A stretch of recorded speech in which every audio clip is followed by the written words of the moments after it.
안녕하세요 여러분, 도쿄함믹슈입니다.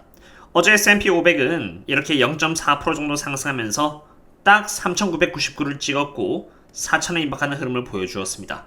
그와 동시에 다우존스와 나스닥은 각각 0.3% 그리고 0.7% 상승해주면서 나쁘지 않은 상승을 보여주었죠.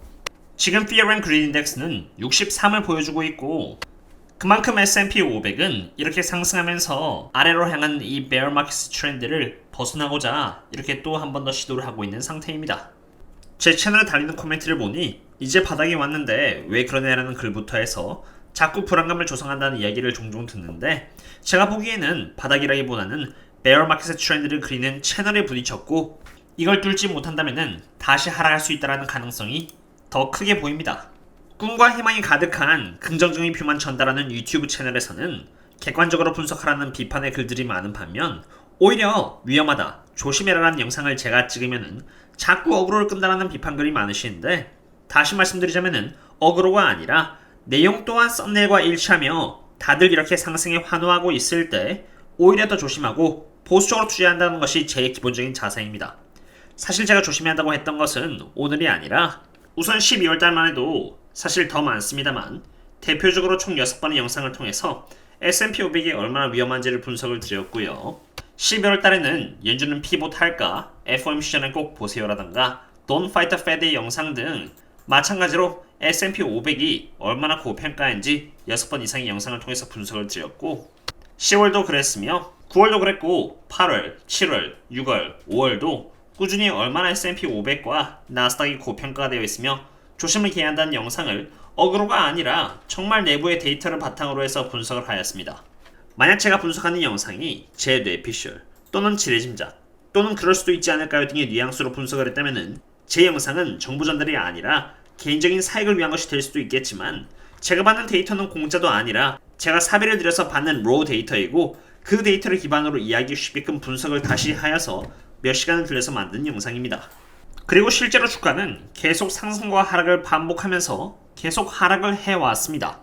만약 투자 비중에 있어서 신중함을 기하지 말고 그냥 월급 받으면 무조건 사세요라고 했으면은 이런 하락과 상승에 있어서 투자 비중이 커져가고 이렇게 하락했을 때는 투자 비중이 눈덩이처럼 늘어나 대응하기가 정말 힘들었을 겁니다. 그리고 반대로 이렇게 올라갈 때는 대응을 못한 거에 대해서 후회를 하면서 또 고점 때 비중을 키워나가죠. 그러다가 주가가 또 하락하면은 비중이 더 커져서 지금까지 대응한 것이 눈덩이처럼 불어나 마이너스는 더 커지고 이것 때문에 대응을 해봤자 티도 안 날 정도의 대응밖에 안 될 수가 있는 것입니다. 숏을 치고 있지 않은 입장에서 물론 주가가 오르면은 저도 좋습니다. 그러나 여전히 매크로 상황이 안 좋은 상황에서 공격적으로 P/Forward 멀티플을 17.4라는 고평가를 받고 있는 S&P 500을 대상으로는 투자 비중을 무리해서 늘리고 싶지는 않습니다. 설사 조금 수익을 덜 내므로써 받는 피해보다 저에게는 이러한 베어 마켓으로부터 살아남는 것이 훨씬 중요하기 때문입니다. 지금 현재 시장은 2023년 7월 달에 CPI가 이렇게 2%가 될 것으로 기대하고 있습니다. 그 말인즉슨 12월 달을 기준으로 CPI가 6.5%가 나왔고 이러한 추세가 계속되면서 2013년 7월 달에는 2%가 될 것이다 라고 보고 있는 것입니다. 즉 인플레이션이 사라질 것이다 라는 것을 반영하고 있는 것이죠. 그런데 실질적인 데이터를 다루고 있는 제 입장에서는 그렇게 빨리 인플레이션이 사라질 것이라고 판단되지는 않습니다.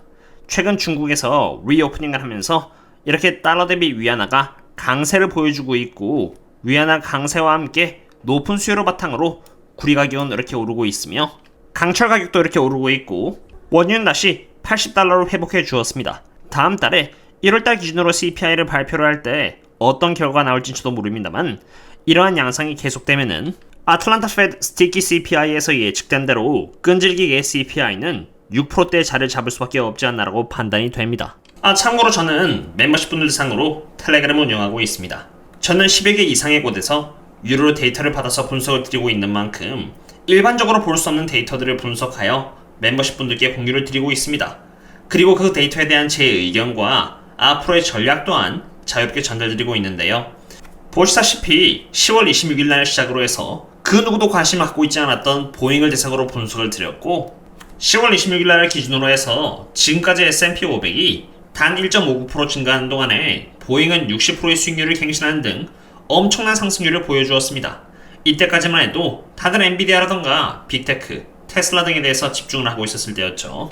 그리고 그 이후에도 이렇게 수차례 보잉에 대한 전략과 계획 등을 분석을 따로 드렸는데요. 보잉과 같이 시장에서 한때 외면을 받고 있었던 종목을 대상으로는 제가 하루 종일 분석해서 유튜브로 영상을 만들어봤자 시장에서 외면받는 종목이기 때문에, 그리고 그로 인해서 뷰가 전혀 안 나올 것이라는 것을 알고 있기 때문에 유튜브에서는 다루지 않고 오로지 텔레그램에서만 다룰 예정이며, 앞으로 보잉에 대한 대응 계획 또한 텔레그램에서만 다룰 예정입니다. 저점 대비해서 60%가 오른 상황에서도 대응 계획만 제대로 잘 잡혀있다면 수익을 낼 수 있는 확률은 차고도 넘치기 때문입니다. 혹시라도 이렇게 쉐들과 함께 안전하게 장기 투자를 해나가고 싶으시다면 언제든지 이 링크를 통해서 조인하신 뒤 커뮤니티에 남겨져 있는 멤버십 전용글을 통해서 접속해 주시면 되겠습니다. 지금까지는 매크로에 대해서 좀 다뤄보았으니 조금 늦었지만 베어마켓에서 굉장히 좋은 수익을 낼 수 있는 기업 하나를 분석드리고자 합니다. 정말 인기 없는, 아무도 관심을 주지 않는 기업 중 하나이며, 이 또한 제가 멤버십 분들 상으로 일주일 전에 분석을 미리 드렸고 주가는 약 5.9% 이미 올라버린 상태입니다. 하지만 그럼에도 불구하고 제가 여전히 분석을 드리는 이유는 이코페트롤에는 그 이상의 무언가가 있기 때문입니다. 우선 이코페트롤이란 기업은 콜롬비아의 원유 기업으로 이 또한 정유주이며 정부가 약 80% 이상의 지분을 갖고 있는 기업입니다. 즉 정부의 입김이 굉장히 강하게 작용한다는 리스크가 존재합니다. 그러나 제 입장에서는 그러한 리스크 대비해서 장점이 더 크게 작용한다고 생각됩니다. 제가 분석을 드린 가장 근본적인 이유는 배당금입니다. 이 기업은 무려 19%라는 배당금을 주는데 PTP 종목에도 들어가 있지 않아 10%의 세금을 낼 필요도 없습니다. 제가 고배당주를 좋아한다는 것은 에너지 트랜스퍼라던가 칼 아이칸의 IEP, 그리고 페트로브라스 등을 통해서 아실 분들은 아실 것입니다.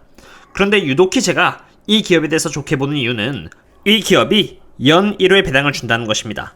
그런데 날짜가 가장 중요하겠죠. 날짜는 바로 4월달로 지금으로부터 3개월만 잘 버티시면은 19%의 수익률은 그냥 개런티로 얻을 수 있다는 것을 의미합니다.